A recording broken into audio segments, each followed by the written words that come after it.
नमस्कार मेरे प्यारे दोस्तों। आज हम इकोनॉमिक्स का भाग 2 अर्थशास्त्र में चैप्टर 5 का ऑब्जेक्टिव क्लास कर रहे हैं। तो आइए शुरू करते हैं आज की क्लास। आज का क्लास का नाम क्या है? रोजगार एवं सेवाएं। ये जिस देश में जितना ज़्यादा होगा रोजगार उस देश के लिए उतना अच्छा है, वहाँ का युवाओं के लिए उतना अच्छा रहेगा, क्योंकि रोजगार रहेगा तभी लोगों के पास पैसे आएंगे, और पैसा आएगा तो खुशहाली आएगी घर में। तो चलिए शुरुआत करते हैं। ये भाग 2 है, इसका पहले वाला भाग भी देख लीजिएगा, वो भी अपलोड कर दिया गया है। ऑब्जेक्टिव क्वेश्चन है ये रहा, देखिए पहला क्वेश्चन 19 नंबर।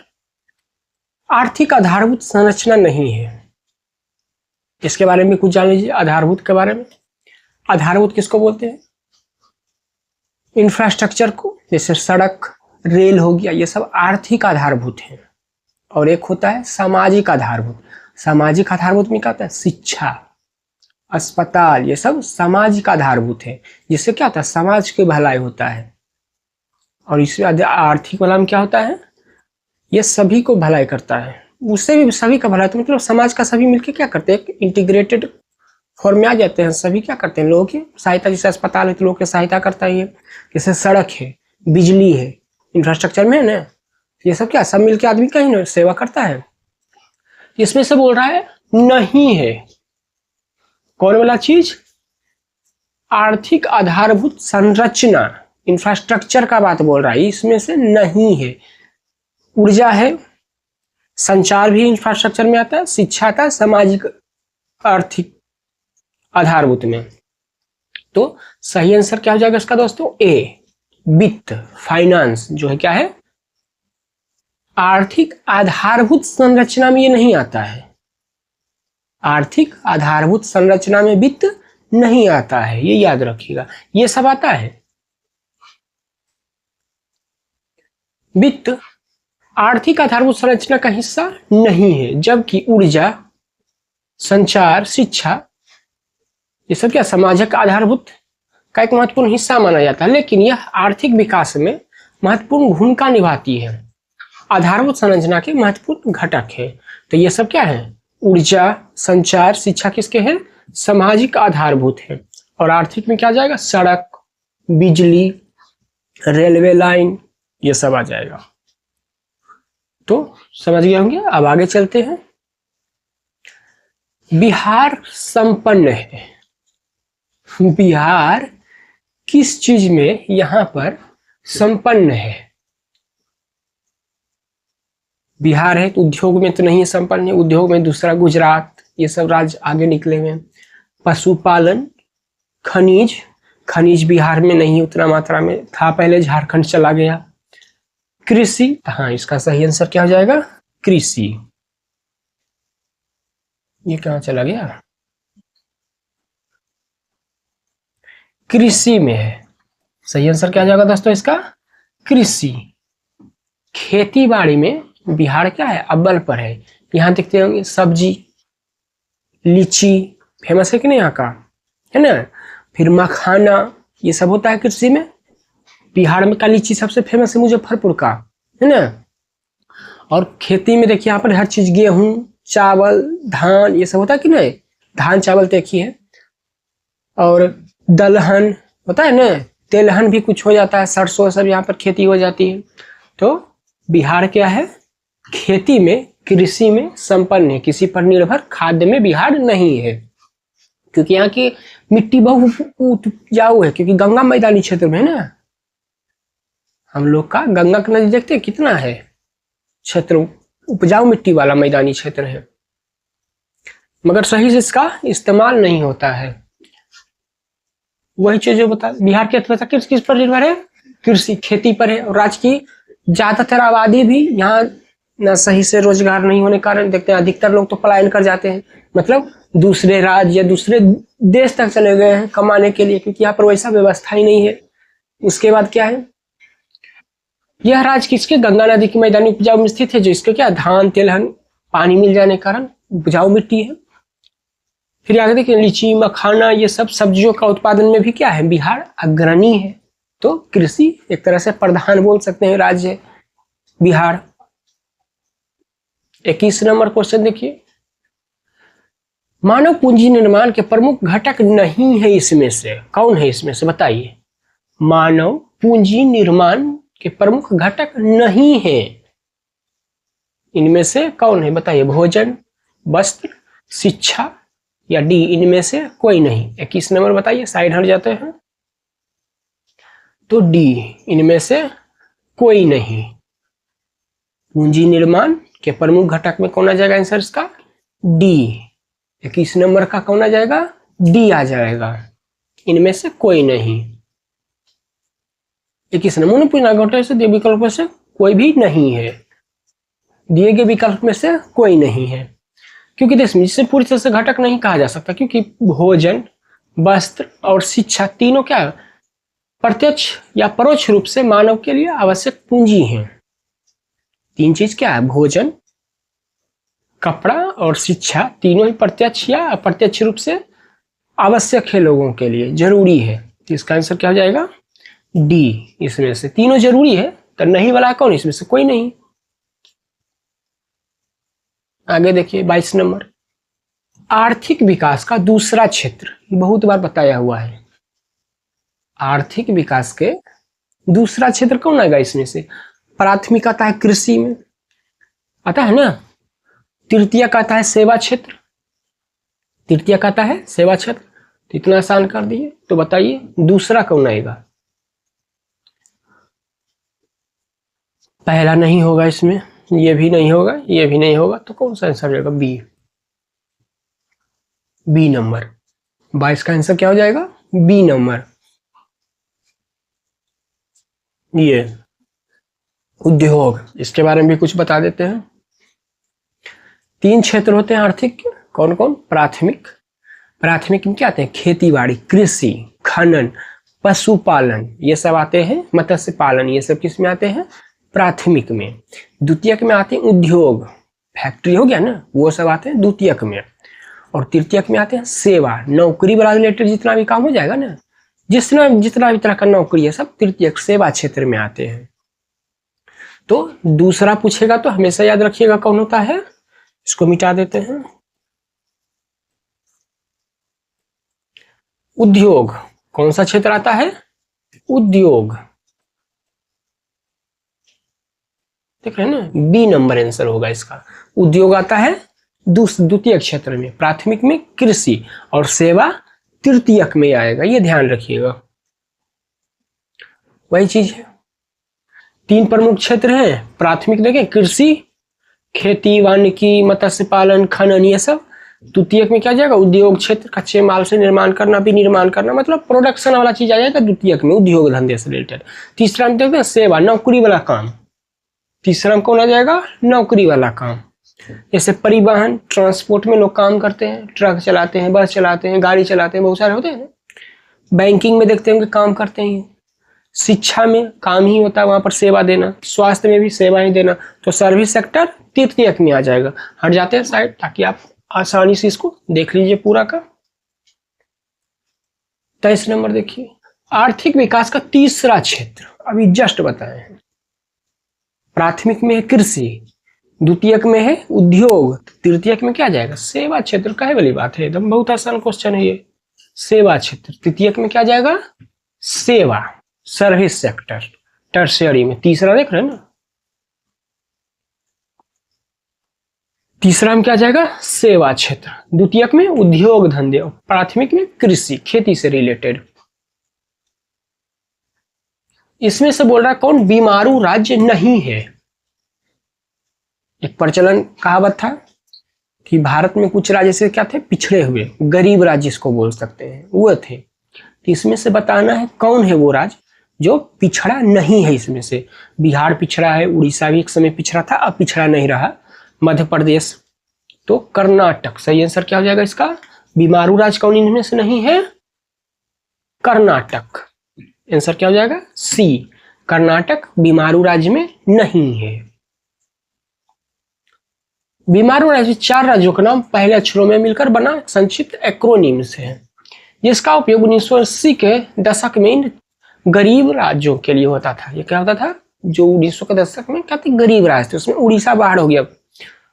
यहाँ पर क्या था, गरीबी था, खराब स्वास्थ्य, साथ पढ़े लिखे कम लोग थे उस समय, और जनसंख्या बहुत ज्यादा था। उसी का परिणाम अभी आप देख रहे हैं।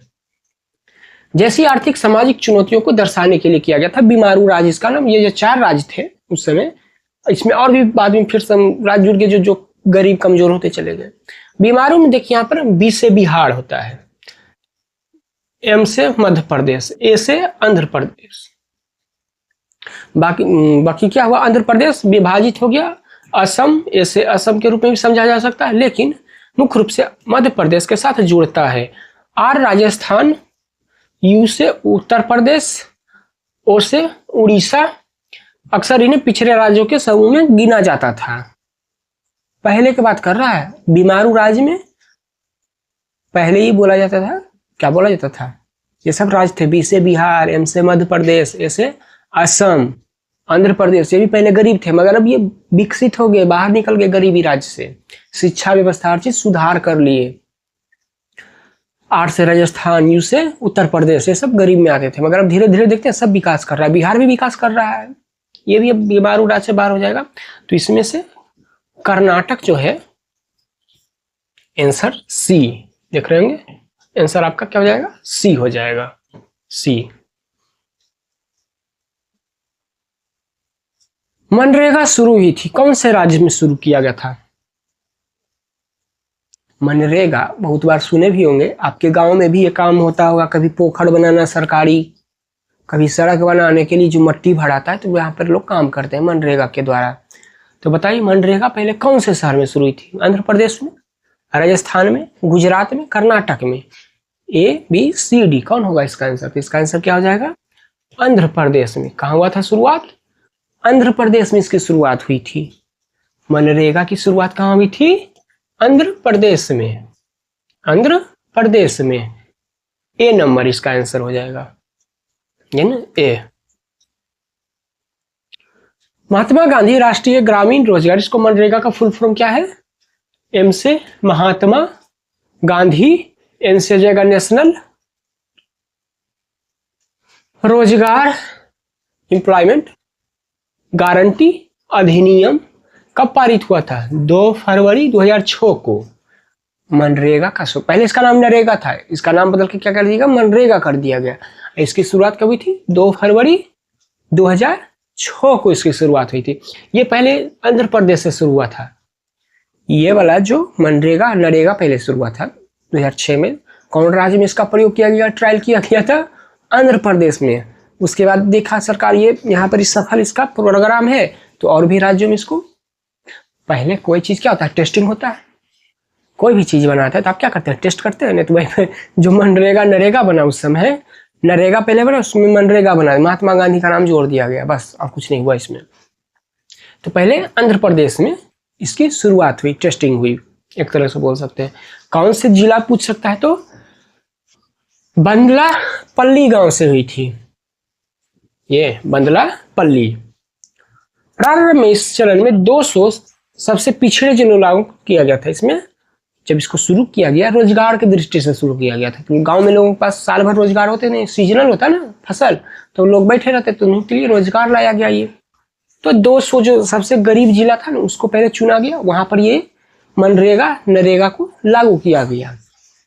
फिर 1 अप्रैल 2008 को इसे पूरे भारत के सभी जिलों में लागू कर दिया गया। 2 साल टेस्टिंग चला, देख रहे हैं। 2 फरवरी 2006 को लागू मनरेगा को आंध्र प्रदेश के बंदलापल्ली जिले से शुरुआत किया गया, गांव से। बंदलापल्ली गांव से शुरुआत किया। कितने गांव में? जिले में, 200 जिले में, गांव नहीं जिले। गांव कौन था? बंदलापल्ली, बंदलापल्ली गांव से आंध्र प्रदेश, 200 जिले जो गरीब जिले थे, पिछड़े जिले। और 1 अप्रैल 2008 से पूरे देश में फिर लागू कर दिया गया मनरेगा को। आगे देखिए, भारत सरकार ने किस प्रकार की शिक्षा को मौलिक अधिकार घोषित कर दिया गया है? मतलब भारत सरकार, देख लीजिए यहां पर पूरा दिख रहा होगा, मौलिक मतलब हर किसी को इतना से इतना एज के बीच में आपको शिक्षा देना ही देना है। 6 से 14 वर्ष के बीच में आपको हर बच्चे को अनिवार्य कर दिया गया है, मगर इसका अभी भी पालन सही रूप से नहीं हो पा रहा है। तो प्रारंभिक शिक्षा, माध्यमिक शिक्षा, उच्च शिक्षा, तकनीकी शिक्षा। तो इसका सही आंसर है ए। 26 का सही आंसर है ए, प्रारंभिक शिक्षा। सभी लोगों को साइड हट जाते हैं ताकि आपको यहां तक दिखाई दे सके। 26 नंबर का आंसर क्या है? ए, प्रारंभिक शिक्षा। प्रारंभिक शिक्षा सभी के लिए अनिवार्य मौलिक बना दिया गया संविधान के द्वारा संशोधन करके। फिर भी इसका देखते होंगे, जाते होंगे तो होटल, बहुत सारे ढाबे पर छोटे छोटे बच्चे आपको काम करते मिल ही जाते होंगे। तो 6 से 14, 6 से 14 ईयर के जितने भी बच्चे हैं उनके लिए क्या है? प्रारंभिक शिक्षा अनिवार्य कर दिया, मतलब इनको पढ़ना है, कम से कम पढ़ने लिख जाएंगे तो लोगों की बातें समझ में आएगा। जरूरी भी होता है, आजकल पढ़ा लिखा होना जरूरी है। ए नंबर आंसर हो जाएगा। देखिए यहाँ पर एलिमेंट्री एजुकेशन 6 से 14 वर्ष के समूह के लिए था। कहां तक? 1 से 8। क्लास पूछेगा तो 1 से 8 तक प्रारंभिक होता है, और उम्र पूछेगा तो 6 से 14। और मौलिक में सबसे अनिवार्य कौन कर दिया है? प्रारंभिक शिक्षा। ये भी याद कर लीजिएगा, 3 चीज हो गया यहाँ पर।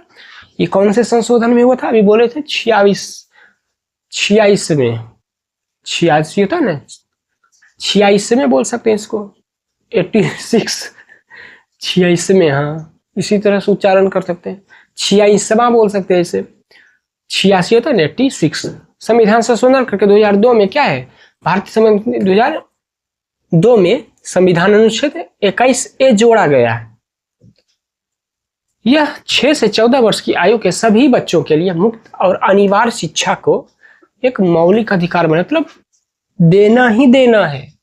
6 से 14 वर्ष के बच्चों को सरकारी स्कूल में भी पढ़ा सकते हैं, मगर देख सकते हैं कंडीशन के साथ सरकारी स्कूल का।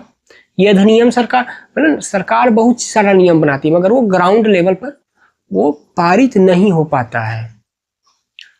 इस अधिकार को लागू करने के लिए संसद ने बच्चों को निःशुल्क और अनिवार्य शिक्षा का अधिनियम right of children to free and compulsory education act 2009, RTE act 2009 पारित किया गया, जो 1 अप्रैल 2010 से लागू हुआ। पूछ सकता है ये जो राइट टू एजुकेशन है कब से लागू हुआ था? 1 अप्रैल 2010 से लागू हुआ।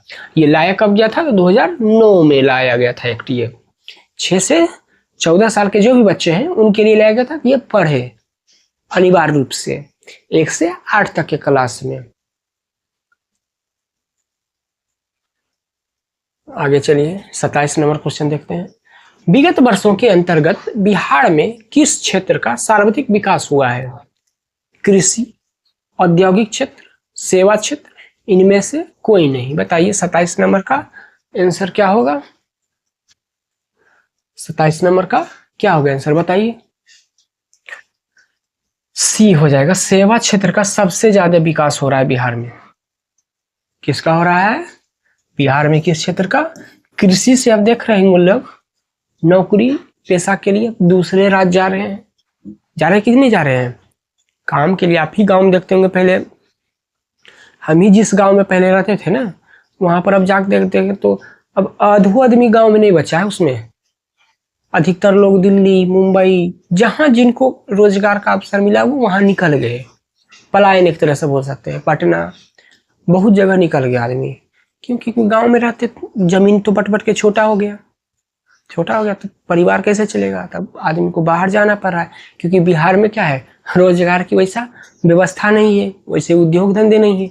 हाँ, धीरे धीरे समय होगा, लोग सीखेंगे, दिमाग आएगा तो फिर बाहर से लोग सीख के आएंगे, यहाँ फैक्ट्री खोलेंगे, खोल भी रहे बहुत सारे। तो सेवा क्षेत्र में क्या हो रहा है बिहार में? तेजी से विकास हो रहा है, जरूरी भी है। विगत वर्षों में बिहार में क्या है? टर्सरी, तीसरी क्षेत्र जो है सेवा क्षेत्र में काफी वृद्धि देखने को मिला है। हाईएस्ट ग्रोथ रेट है इसमें। बिहार सरकार के आर्थिक सर्वेक्षण सर्वे के अनुसार पिछले 5 वर्षों में, उदाहरण के लिए 16-17 से 20-21 तक में तृतीय क्षेत्र सेवा क्षेत्र में कितना? 8.5 पॉइंट की रफ्तार से वृद्धि हो रहा है। कितना हो रहा है? 8.5% की रफ्तार से हो रहा है। अन्य क्षेत्र की तुलना में प्राथमिक क्षेत्र में देखिए बहुत कम। कृषि क्षेत्र में कितना वृद्धि हो रहा है? 2.3%। खेती बाड़ी में कितना हो रहा है वृद्धि? 2.3। और तृतीयक में देख रहे हैं नौकरी वाला में 8.5%, और उद्योग धंधे में 4.8% की वृद्धि हो रही है बिहार में। 28 नंबर देखिए, हमारे देश का कौन सा शहर सूचना प्रौद्योगिकी सॉफ्टवेयर शक्ति का प्रतीक बन गया है? ये पीछे क्वेश्चन बताया हुआ है, साइड हट जाते हैं ताकि आप आसानी से देख सकें। तो बताइए इसमें से कौन सा है? दिल्ली, मुंबई, बेंगलुरु, चेन्नई, कौन सा है? बहुत आसान है, पीछे ये क्वेश्चन बताया हुआ भी है 28 नंबर। तो बताइए इसका बहुत आसान है सर, बेंगलुरु। सिलिकॉन वैली बताया था ना, सॉफ्टवेयर प्रौद्योगिकी के लिए क्या ये फेमस हो गया है। अधिकतर जो टेक्नोलॉजी वाली कंपनी है उनका हेडक्वार्टर आपको यहाँ मिलेगा, अधिकतर का। कुछ कुछ है जो इधर उधर भी हैं, मगर देखते हैं जो टेक्नोलॉजी होता है ना, आईटी कंपनी, वो यहीं प्रेफर करते हैं क्योंकि यहाँ का माहौल बहुत बढ़िया बनाया हुआ है आईटी कंपनी के लिए, टेक्नोलॉजी वाले कंपनी के लिए। देखिए धीरे धीरे भारत भी अमेरिका का एक दिन टक्कर देना शुरू कर देगा, मगर अभी उसमें थोड़ा सा समय है। तो बेंगलुरु क्या है? प्रौद्योगिकी और सॉफ्टवेयर का एक हब बन गया है अब। बेंगलुरु जिसे अक्सर सिलिकॉन वैली, ये भी पूछा हुआ है, सिलिकॉन वैली के नाम से किस शहर को जाना जाता है? बेंगलुरु को। कर्नाटक की राजधानी है बेंगलुरु, कहा जाता है। हमारे देश के सूचना आईटी जो है सॉफ्टवेयर शक्ति का पुराना प्रतीक बन गया है। आईटी कंपनियां, बेंगलुरु भारत के सबसे आईटी कंपनी, बहुराष्ट्रीय जो बड़ा बड़ा मल्टीनेशनल कंपनी है, वो यहाँ पर हेडक्वार्टर बनाए हुए, एमएनसी मतलब होता है। स्टार्टअप्स भी यहाँ पर होते हैं, अनुसंधान मतलब रिसर्च भी होता है यहाँ पर टेक्नोलॉजी का।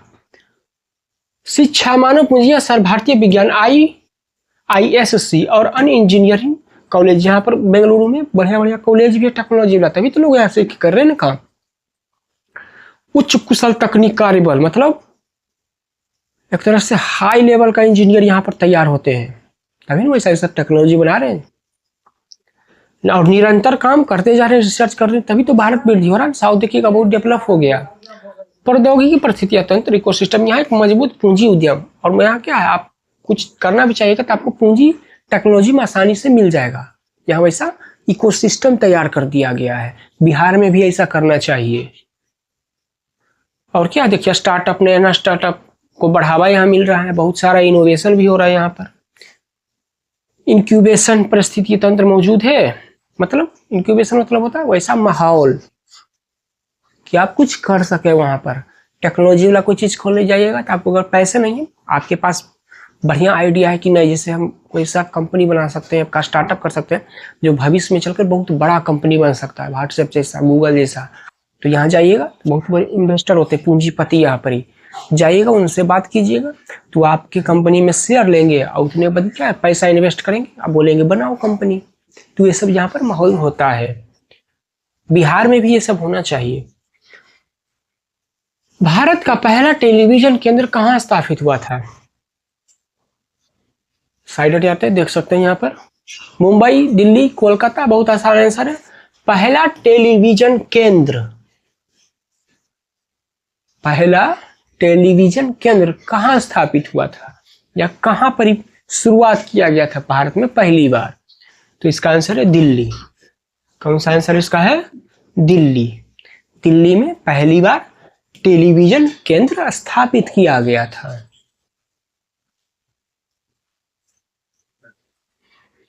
भारत में पहला टेलीविजन केंद्र दिल्ली में स्थापित हुआ था, कब हुआ था? 15 सितंबर 1959 को भारत में पहला टेलीविजन केंद्र दिल्ली में स्थापित किया था। कब किया गया था? 15 अगस्त 1959 ईस्वी को किया गया था। 15 अगस्त बोलते हैं, कब किया गया था? 15 सितंबर 1959 को। कब किया गया था? 15 सितंबर 1959 को किया गया था, शुरू किया गया। इस केंद्र को बाद में दूरदर्शन नाम दे दिया गया। ये जो टेलीविजन केंद्र बना, इसी का नाम दूरदर्शन, आज भी देखिए चलता है, सरकारी चैनल है, डीडी न्यूज, डीडी और पता नहीं डीडी से ढेर होगा, डीडी दूरदर्शन इसको बोलते हैं। फ्री वाले जो डिश होते हैं इसमें से ज्यादातर में यही चैनल आते हैं, दूरदर्शन से ही। किस आयु वर्ग के बच्चों को निःशुल्क एवं अनिवार्य शिक्षा, भी पीछे वाले ही क्वेश्चन में बताए थे, सरकार द्वारा मौलिक अधिकार बनाया गया था। किस से किस आयु के? प्रारंभिक एलिमेंट्री था ना एजुकेशन, 1 से 8 क्लास तक, 86वां संशोधन करके 6 से 14, क्या हो जाएगा? 6 से 14 में निःशुल्क शिक्षा का प्रावधान किया गया।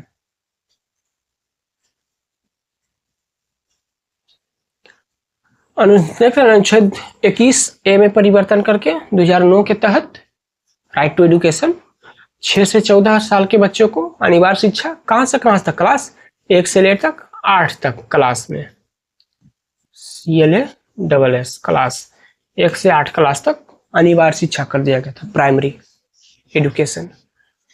31 नंबर देखिए, ग्रामीण रोजगार योजना पंचायत प्रखंड में अधिक कारगर नहीं हो पाया है। क्वेश्चन देख लीजिए, साइड हो जाते हैं थोड़ा सा। ग्रामीण रोजगार योजना क्या बोल रहा है, ग्रामीण क्या बोल रहा है, ग्रामीण रोजगार पंचायत प्रखंड में अधिक कारगर नहीं हो पाया। क्यों नहीं हो पाया, कोई कारण होगा, बिचौलिए कारण, एकदम सही बात।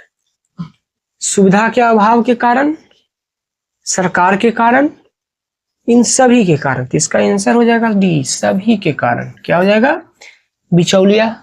जैसे प्रधानमंत्री आवास योजना, जाइए यहाँ पर ब्लॉक में देखिएगा कितना दलाली होता है।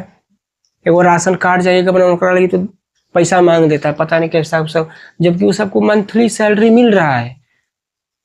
जो सरकारी कर्मचारी, तो सरकार उसको क्या अच्छा वेतन देती है प्राइवेट वाले से, फिर भी बेचारे का पेट ही नहीं भरता, तब क्या करे। सुविधा के अभाव भी होता है, सरकारी के कारण है और बिचौलिए के कारण। तो इसका आंसर क्या हो जाएगा, 31 का आंसर क्या हो जाएगा, डी नंबर हो जाएगा, 31 का डी, इन सभी के कारण। देख रहे हैं ना, बिचौलिए के कारण। बिचौलिए क्या करते हैं, बीच में पैसा कमीशन मांग लेते हैं कि काम करे लगे इतना दो, नहीं करेंगे तो अटके रहेगा फाइल। सुविधा के भी अभाव है, बहुत जगह इंफ्रास्ट्रक्चर का सुविधा का अभाव है। जैसे ग्राम पंचायतों में क्या, प्रशासनिक क्षमता, तकनीकी ज्ञान, कार्यस्थल पर मूलभूत सुविधा जैसे पानी, शेड, बहुत सारा चीज का कमी रहता है, मशीन का कमी रहता है, अभाव होता है, जिससे कार्य की गुणवत्ता और समय क्या होता है, दोनों प्रभावित होता है। फिर सरकार भी है, देखते हैं आय बनाएगा, नियम कानून पालन होगा, पता नहीं कब होगा वो। इसमें सरकारी प्रक्रिया में जटिलता, योजनाओं के लिए धन फंड देर में आवंटित करना, बहुत सारा होता है यही सब कारण। अपर्याप्त फंडिंग, चाहे उतना फंडिंग भी नहीं हो पाता है, देरी हो रहा है, प्रभावी निगरानी नहीं करता है, मतलब पैसा जहां तहां बर्बाद हो रहा है, लीकेज जिसको बोल सकते हैं। कमी शामिल है जो स्थानीय स्तर पर योजनाओं को लागू करने की गति को धीमा कर देती है। तो कौन कौन कारण है, बिचौलिया, सुविधा का अभाव, सरकारी कारण। तो इसका सही आंसर क्या हो जाएगा, डी, सभी।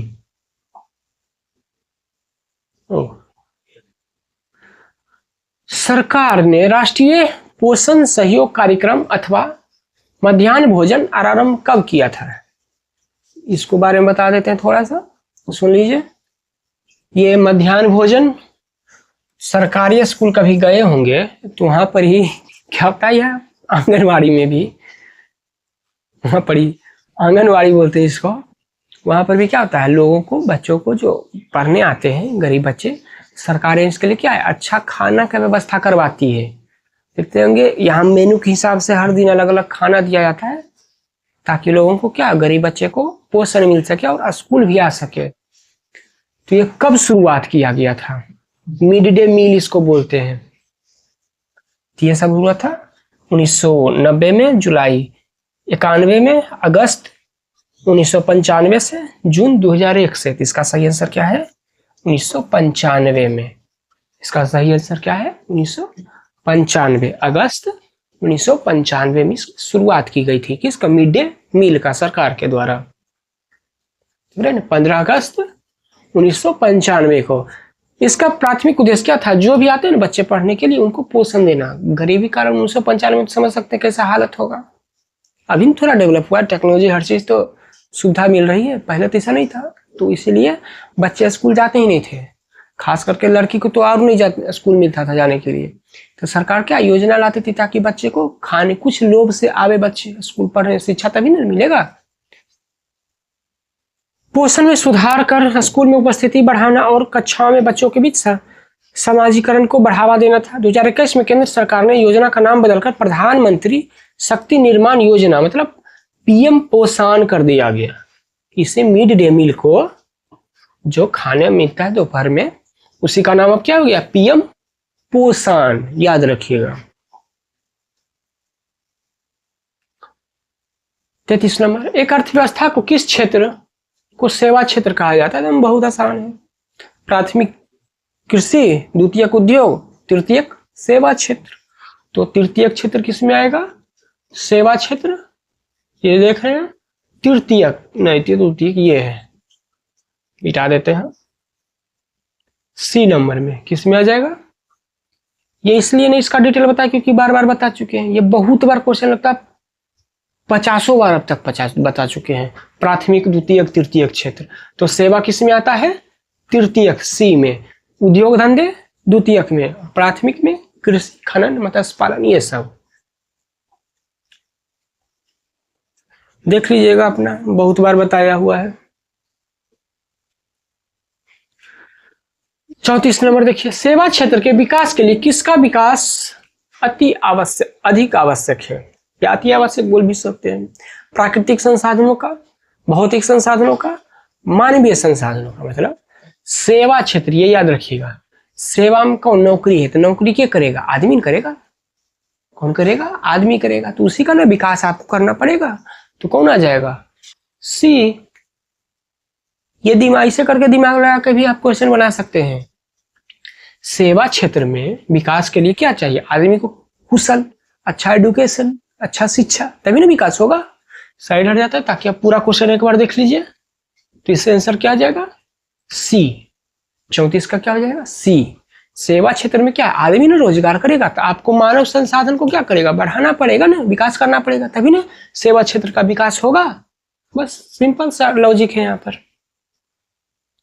सेवा क्षेत्र का आधारभूत तत्व वस्तुओं की बजाय ज्ञान, लोगों को सही नॉलेज, स्किल और श्रम पर निर्भर करता है। इसलिए इस क्षेत्र का विकास मानवीय संसाधनों के विकास पर निर्भर करता है। सेवा क्षेत्र मतलब आदमी जितना टैलेंटेड होगा, टैलेंटेड मतलब पढ़ा लिखा होगा, उतना जितना ज्यादा स्किल होगा, हुनर होगा, उतना ज्यादा विकास करेगा सेवा क्षेत्र।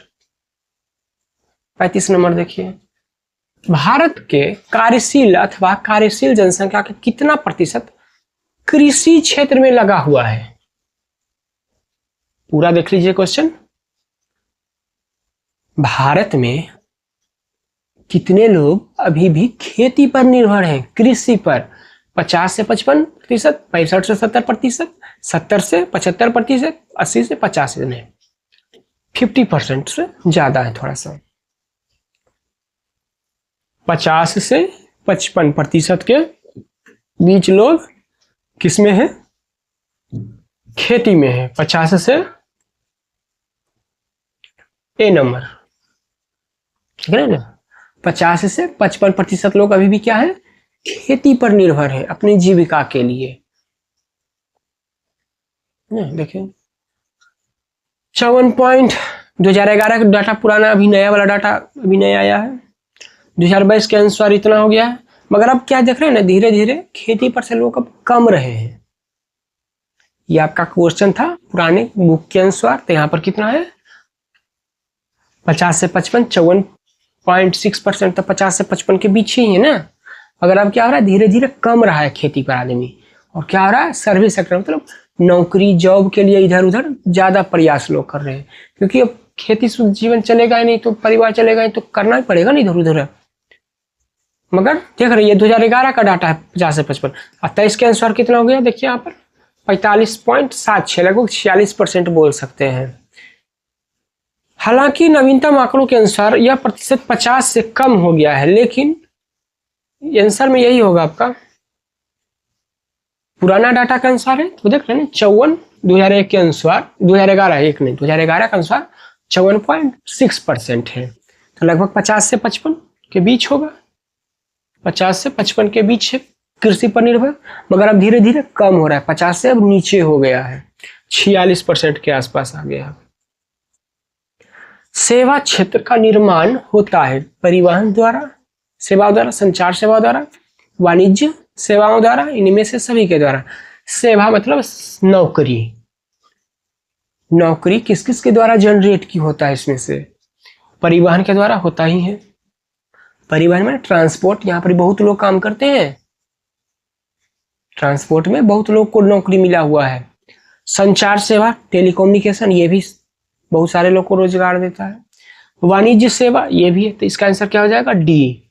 36 का आंसर क्या हो जाएगा डी नंबर। इनमें से सभी सेवा क्षेत्र का निर्माण करते हैं, इसमें सभी करते हैं, परिवहन भी, संचार भी और वाणिज्य सेवा तीनों मिलकर करते हैं सेवा क्षेत्र का निर्माण ना। परिवहन द्वारा भी बहुत लोगों को रोजगार मिलता है, कम्युनिकेशन द्वारा जैसे फोन से बात करते हैं ना, पेपर, अखबार, न्यूज जैसे भी तो लोगों को रोजगार देती है ना कम्युनिकेशन, टेलीफोन, इंटरनेट, डाक सेवा, वाणिज्य, कॉमर्शियल सर्विस जैसे व्यापार, बिजनेस भी बहुत लोगों को, कपड़ा उद्योग, बहुत सारे उद्योग उसमें लोग काम करते हैं, और भी बहुत सारे बैंकिंग, बीमा, भंडार, व्यापार, बहुत सारे लोग वाणिज्यिक सेवा द्वारा भी काम करते हैं, सेवा क्षेत्र का विस्तार निर्माण करते हैं। 37 नंबर, निम्नलिखित में कौन संचार सेवाओं का अंग है? संचार समझ रहे हैं ना, टेलीकम्युनिकेशन, समाचार पत्र, टेलीफोन, टेलीविजन। तो इसका बहुत आसान आंसर है, इसका बहुत आसान आंसर है। कौन है वह? सभी। सभी मिलकर संचार बनाते हैं, समाचार पत्र, टेलीफोन, टेलीविजन, सब। टेलीफोन और टेलीविजन सभी। आंसर क्या हो जाएगा? सभी। संचार का क्या है? सभी मिलकर निर्माण करते हैं, सेवाओं का अंग है, सब इसी का भाग है। मैंने सब इसी किसका? संचार का कौन भाग? समाचार पत्र, टेलीफोन, टेलीविजन सभी इसी के भाग या अंग है। देख रहे हैं ना, ये सभी टेलीकम्युनिकेशन सर्विस के अंग है। कौन कौन? समाचार पत्र, न्यूज़पेपर पढ़े होंगे हिंदी इंग्लिश में। टेलीफोन से बात करते होंगे, मोबाइल पहले आता था वो ट्रिन ट्रिन, वो सब अब खत्म हो गया धीरे धीरे, सब संचार का है। और टेलीविजन भी क्या है? सब संचार का ही भाग है, सब संचार का भाग है। 38 नंबर देखिए, भारत को किस उद्योग के क्षेत्र में अधिक सफलता मिली है? कंप्यूटर हार्डवेयर, कंप्यूटर सॉफ्टवेयर, दोनों, इनमें से कोई नहीं, बताइए। भारत को किस उद्योग के क्षेत्र में ज्यादा सफलता मिली है? भारत के लोग किस लिए फेमस? देखते हैं गूगल में सीईओ को चले गए, टेक्नोलॉजी पढ़ के ना IIT से, तो उसमें से अब सॉफ्टवेयर के लिए इसका आंसर क्या हो जाएगा? Computer software. भारत का सॉफ्टवेयर बनाने में लोग बहुत माहिर हैं। ये बड़ा उद्योग जो TCS सुने होंगे, विप्रो सुने होंगे, इन्फोसिस, ये सब दुनिया के जो बड़े बड़े कंपनी है ना, या दुनिया के देश, उनको क्या है? सॉफ्टवेयर बना कर देती है, कार के लिए, मोबाइल के लिए, हर चीज के लिए सेवा प्रदान करती है, सरकार को सॉफ्टवेयर बना कर देती है। तो उद्योग क्षेत्र में किस में ज्यादा प्रभावी रूप से? सॉफ्टवेयर। सॉफ्टवेयर के रूप में भारत बहुत विकास किया है, दुनिया में हब माना जाता है, क्योंकि यहाँ के पढ़े लिखे इंजीनियर इतना सस्ता एप्लीकेशन बना देते हैं ना, काम चलाओ, कि दुनिया को ऐसा लोग काम तो यहीं से बनवाते हैं। बड़े बड़े दुनिया के देश, कंपनी सब यहाँ के बनवाते हैं सॉफ्टवेयर, अपने लिए सस्ता बन जाता है। TCS, विप्रो, इन्फोसिस ये सब बना देता है। तो सॉफ्टवेयर में क्या है? कंप्यूटर सॉफ्टवेयर जो होता है, उसके लिए भारत उद्योग में बहुत तेजी से विकास कर रहा है। भारत सॉफ्टवेयर उद्योग के क्षेत्र में सबसे अधिक और विश्व स्तरीय मान्यता प्राप्त सफलता मिली है। मुख्य कारण सर्विस निर्यात। भारत दुनिया में क्या अरबों डॉलर का निर्माण करता है सॉफ्टवेयर सर्विस। हाल ही सुने होंगे जोहो, जो माइक्रोसॉफ्ट का रिप्लेसमेंट कर रहा है सरकार के लिए, उसका वो MS वर्ड के, एक्सेल का सब रिप्लेस हो रहा है जोहो पर, फिर जोहो मेल वो सब आ गया। भारत दुनिया के सबसे बड़े IT सॉफ्टवेयर सेवा निर्यात। बेंगलुरु, हैदराबाद, पुणे जैसे शहर में क्या सॉफ्टवेयर का रिसर्च होता है और विकास होता है, वहां पर सेवाओं का प्रमुख केंद्र है। मानव पूंजी देश में कुशल अंग्रेजी बोलने वाले और कम लागत वाले सॉफ्टवेयर पेशेवरों में विशाल है। बोले ना, यहाँ पर सस्ता रेट में सॉफ्टवेयर बन जाता है, और बढ़िया, ऐसा नहीं कि अचरा कचरा, बढ़िया सॉफ्टवेयर बनता है, तभी तो लेते आते हैं विदेश के लोग। हार्डवेयर की तुलना में हार्डवेयर में चाइना आगे निकल गया हम लोग से। हार्डवेयर में देख रहे हैं ना, पूरा देख लीजिए, हार्डवेयर में चाइना, क्योंकि जितना भी मशीन बन के आता है देखते हैं चाइना से बन के आता है, मगर सॉफ्टवेयर में भारत निकल गया आगे। सॉफ्टवेयर में चाइना पिछड़ गया, हार्डवेयर में वो महारत हासिल कर लिया। भारत सॉफ्टवेयर में महारत हासिल कर लिया धीरे धीरे, यहाँ के IIT इंजीनियर सब। जबकि हार्डवेयर के क्षेत्र में प्रगति हुई बहुत कम हुई। यहाँ देखते हैं इलेक्ट्रॉनिक सामान बहुत कम बनता है, बहुत ना के बराबर, अधिकतर चाइनीज बन के आता है, यहाँ असेंबल होता है खाली। भारत का प्रमुख सॉफ्टवेयर विकास IT सेवाएं आउटसोर्सिंग में रहा। बड़े हार्डवेयर का निर्माण ना हो पाया, मतलब छोटे पैमाने पर हो रहा है बहुत बड़े, मगर धीरे धीरे अब ये भी हो रहा है। हार्डवेयर भी अब भारत में धीरे धीरे बनना शुरू हो रहा है। देखते हैं सरकार बड़े बड़े कंपनी कहती है आप यहाँ पर बनाइए, बनेगा ही धीरे धीरे। जब सॉफ्टवेयर बनाए तो हार्डवेयर भी एक दिन बन ही जाएगा। एक अर्थव्यवस्था के आधार का निर्माण होता है कृषि द्वारा, उद्योग द्वारा, सेवाओं द्वारा, इनमें से तीनों। बताइए 39 का आंसर क्या आ जाएगा? साइड हट जाते हैं, बताइए तो। एक अर्थव्यवस्था का निर्माण होता है किसके द्वारा? एक अर्थव्यवस्था का आधार का निर्माण होता है किसके द्वारा? कृषि द्वारा, उद्योग द्वारा, सेवाओं द्वारा, इनमें से तीनों। तो इसका आंसर क्या हो जाएगा? इनमें से तीनों, इनमें से डी। सभी के द्वारा नहीं अर्थव्यवस्था बनने। कृषि, लोकल खाने के लिए अनाज सब्जी चाहिए नहीं, एग्रो फूड भी बहुत सारे आजकल चिप्स वो सब पैकेट आते हैं, खाने वाला चीज का बिजनेस होता है आजकल। उद्योग चाहिए अर्थव्यवस्था का निर्माण के लिए, आधार के लिए, और सर्विस ये भी चाहिए। तो तीनों मिलकर क्या करते हैं? इनमें तीनों, ये तो एबीसी, तीनों मिलकर एक अर्थव्यवस्था का आधार बनते हैं। ये तीनों मिलकर, ये तीनों, डी नंबर हो जाएगा इसका आंसर। एक अर्थव्यवस्था का आधार क्या है? कृषि द्वारा, उद्योग द्वारा, सेवाओं द्वारा, सभी के द्वारा अर्थव्यवस्था का निर्माण करते हैं, सभी आंसर हो जाएगा इनमें से तीनों। एक अर्थव्यवस्था के आधार का निर्माण तीनों, मतलब कृषि, उद्योग और सेवाओं द्वारा होता है किसी भी देश का। ये जितना ज्यादा बढ़िया हो उतना, क्योंकि अगर कृषि में ज्यादा अनाज उपजाऊ होगा तो लोगों के लिए सस्ता अनाज मिलेगा, भूखमरी नहीं आएगी, सबको अनाज मिलेगा। फिर उद्योग धंधे होंगे तो सभी को रोजगार मिलेगा, मिलेगा कि नहीं? सभी को नौकरी मिलेगा तो ये सभी को सेवा देगा। सर्विस मतलब नौकरी मिलेगा सभी को, तो सभी के लिए अच्छा होगा, पैसे होंगे सभी के पास।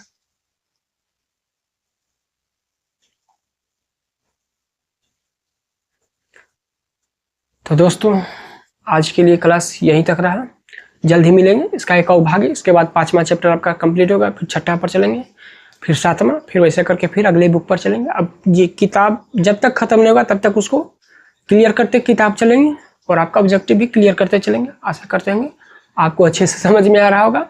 तो दिव्यांशी ऑनलाइन चैनल को सब्सक्राइब करें, सपोर्ट करें, लाइक करें, शेयर करें अपने दोस्तों को। तो मिलते हैं